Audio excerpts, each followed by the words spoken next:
mi ẹ súnmọ́ bí ẹ wá gbà sírí kọ̀kọ̀ yìí o ṣe ẹ sámọ̀ nípa airline tí mo ní wọ́n gbé wá tí wọ́n kọ Nigeria Airlines níjọ́ wo tá a sọ níjọ́ bíi 3 days ago tí mo post àwọn tán wà nídìí ọ̀rọ̀ yìí ti padà jẹ́wọ́ wọ́n ti tú àṣírí jáde wípé àwọn làwọn wà nídìí ẹ̀ o ni wọ́n fi owó iyebíye owó ńláńlá yìí ni wọ́n lọ fi péǹtì airline láti Ethiopia wọlé àṣírí ńlá rèé Ọlọ́run wo o gbọ́dọ̀ má wo fídíò èlé kẹ́ ẹ lè mọ ibi tí wọ́n bá yé àwọn ènìyàn jẹ́ dé kẹ́ ẹ lè wo nǹkan tí wọ́n ń ṣe fún àwọn ènìyàn bàbá dẹ̀ wí èébú ni bàbá dẹ̀ sọ kò síbẹ̀ yín kó mọ hùwà burúkú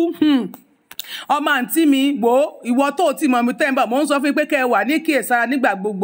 gbogbo tán ṣe fún yín wọn ò nífẹ̀ẹ́ yín báwo ṣe káwọ́ sọ pé kò sẹ́ni tó lè ní jẹ́ẹ̀tì kò sẹ́ni tó lè ra jẹ́ẹ̀tì ní Nàìjíríà tó fi jẹ́ tí ò sẹ́ni tó lè ra airline jẹ́ẹ̀tì nìkan lẹ́ ń kówó yín rà ní Nàìjíríà gbogbo yín ra jẹ́ẹ̀tì bọ̀tẹ́ ẹ̀ lè ra airline lè pawọ́pọ̀ kẹ́ ẹ ra airline kẹ́ ẹ máa fi ṣe business fún ìlú yín àìmọye kan irú Ethiopia tí ò tó Nàìjíríà rárá ẹ wòye Ethiopia airline tí Ethiopia ní Ghana ní airline kí Nàìjíríà mọ́ lè dá ní airline yọkan bìkọ́ torí pé jẹgúdú jẹrà yín ti pọ̀ ju ìwà jàǹdùkú fraud ti báyé yín jẹ́ bọ̀tún ní ìsìn wọ́n ti kò wọ́n lójú wọ́n ní bọ̀tìwà tí wọ́n wù yẹn ìsìn fraud ọmọ mọ́jẹ rojọ́ jù ìwọ náà sáré wò kó dẹ̀ share rẹ̀ thank you so much. The aircraft that came in and left was a legitimate charter flight. Any one of us here, if we have a destination wedding in Senegal, we can charter an aircraft. You don't need to have a license to do that. You just charter an aircraft. And the aircraft, you pay for it, it'll be brought here, take your passengers, and off you go. And that is what we did. But in this case, it was to unveil, you see, ever since 2018, all you'd ever seen about Nigeria aircraft were pictures, drawings, not the real aircraft. And we felt it was time to show what the real aircraft would look like, and also to let shareholders, you see, we have institutional investors.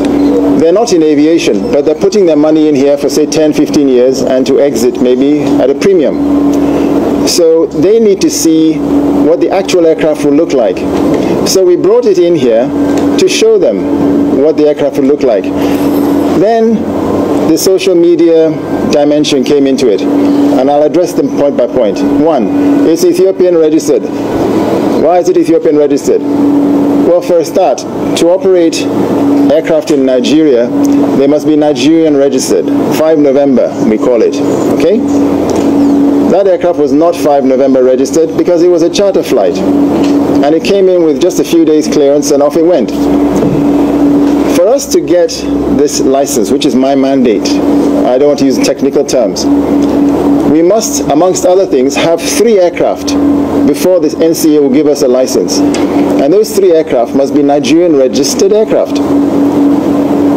There are 5 phases, 5 steps that one goes through. The Ministry of Aviation and the interim management of Nigeria Air. We are before the Senate Committee on Aviation to answer questions on the status of the nation's national carrier, Nigeria Air, which was unveiled during the twilight of the Buhari administration. But questions have been raised about the whereabouts of the aircraft and the status of the airline after some Nigerians traced the aircraft, noting that it returned to Ethiopian Airlines service. These senators have strong words for the representatives of the Aviation Ministry over the manner Nigeria Air was launched. The Nigeria Air project. The issue was shrouded in secrecy to the extent that it was fraudulently displayed as a new national carrier, contrary to the extant court order and international rules that strictly guided airline operations. This indeed was an embarrassment to the committee. Why will you, for whatever reason, having an interim MD, be in a hurry to unveil a national carrier on the last day of your administration? Why? But the interim managing director, Nigeria Air, says the airline was unveiled at the time it was to prove to Nigerians that the project is not a fluke. The aircraft that came in and left was a legitimate charter flight. You see, ever since 2018, all you'd ever seen about Nigeria Air aircraft were pictures, drawings, not the real aircraft. and we felt it was time to show what the real aircraft would look like. Was it reasonably necessary? You know, you have to take this to take taxpayers' money and charter an aircraft all the way from Ethiopia to come here and for unveiling. If the purpose is just to show Nigerians how the aircraft is going to. We have had the pictures on social media when it was unveiled in Fambro. He also clarifies what he says are misconceptions of the status of a national carrier. We haven't got a license yet to operate. If you had asked me the question, I could, not you, I mean if the social media had asked me the question, I would have said, we haven't got to that stage yet. We are not at the point of operating the airline yet, at all. The representatives from the Aviation Ministry and Nigeria Air then proceed to the House of Representatives to meet with the lower chambers Aviation Committee. The committee chairman says members do not support the launch of the airline because of a lack of supporting and necessary documents. We are not part of the launch and we do not support the launch, especially at a time issues are yet to be cleared. The committee hereby resolved to 1.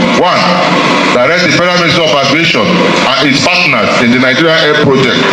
to immediately suspend any operations regarding to Nigeria Air and every other actions with respect to Nigeria Air.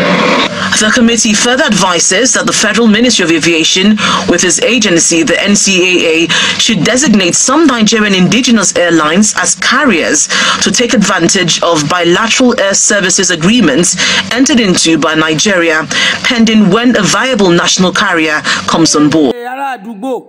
Jẹ́ kí n sáré sọ ìtumọ̀ kékeré tí mo ra gbọ́ díẹ̀ nínú àwọn nǹkan tí màá nìyẹn sọ. Ayé ìjọ ni mo mọ̀ pẹ̀lú àwọn nǹkan ìṣẹ̀lẹ̀ nígbà tí àwọn òyìnbó akónilẹ́rú tí wọ́n dé sílùú ọ̀dọ̀ wa tó jẹ́ wípé tí wọ́n bá ti lè mú rọ́bà àbí wọ́n mú nǹkan kan wá bóyá bí ìgò wọ́n máa fi ìgò gba aṣọ gidi lọ́wọ́ wa wọ́n fi àwọn ìgò wọ́n á fi chain lásán wọ́n lè mú pàǹdà wá tí wọ́n fi gba wúrọ̀ owó wa dànù wọ́n lè mú ike wá tí wọ́n fi gba nǹkan tó nítumọ̀ nǹkan mèremère lọ́wọ́ wa dànù eléyìí ni mo tún rí o so gbọ́ nǹkan tí ẹni yìí ń sọ wọ́n ní àwọn lo 339,000 billion trillions láti lè fi gbé airline wọ́n fi ṣátà ní òkè ṣe pé lílo wọ́n fi ṣátà airline wọlé ìwọ́dẹ̀ jókòó síbẹ̀ ó sọ pé tẹ́ni ọmọ ológo ò níṣẹ́ ẹ̀yin tó pé ẹ̀ níṣẹ́ fúnra yín ẹ̀yin tẹ́ ẹ̀ ní ìtumọ̀ fúnra yín ẹ máa gbẹ́nu yín nígbèkúgbè síyàn ẹ go and find work go and find job ẹ kìíní kan ẹ máa bẹ̀rẹ̀ sí ní máa ṣépè orí burúkú gbọ́rọ̀ tó eléyìí sọ lẹ́nu ó lo 300 jáde lẹ́nu nìyẹn ọ̀rọ̀ tó sọ jáde lẹ́nu èèyàn lo 339,000 billions of naira láti fi lè gbé aircraft wọlé charter aircraft ni o charter wọ́n charter ẹ̀ wọlé ni o wọ́n charter ẹ̀ wọlé ni o kì í ṣe pé bóyá pé kí ni o láti fi wá hàn yín wípé nàìjíríà náà fẹ́ ní airline but kí ẹ tó lé wá lè ní nàìjíríà gbọ́dọ̀ make sure wípé ó ní 3 airline kó tó lè ní license wọ́n gbọ́dọ̀ rí pé wọ́n ní mẹ́ta kan ti ní mẹ́ta ti wà ńlẹ̀ fún yín o ìgbà iná ṣe máa fún nàìjíríà ní license pé kẹ́ ẹ tó lè lò ṣé ẹ rí pé ìwà olè jẹ gúdújẹrá nìyẹn lè fi wá fi adúdú owó yẹn owó tó jẹ́ pé ó ṣeé ṣe nǹkan àwọn mínísítà tí wọ́n wà nídìí àwọn ọ̀rọ̀ yìí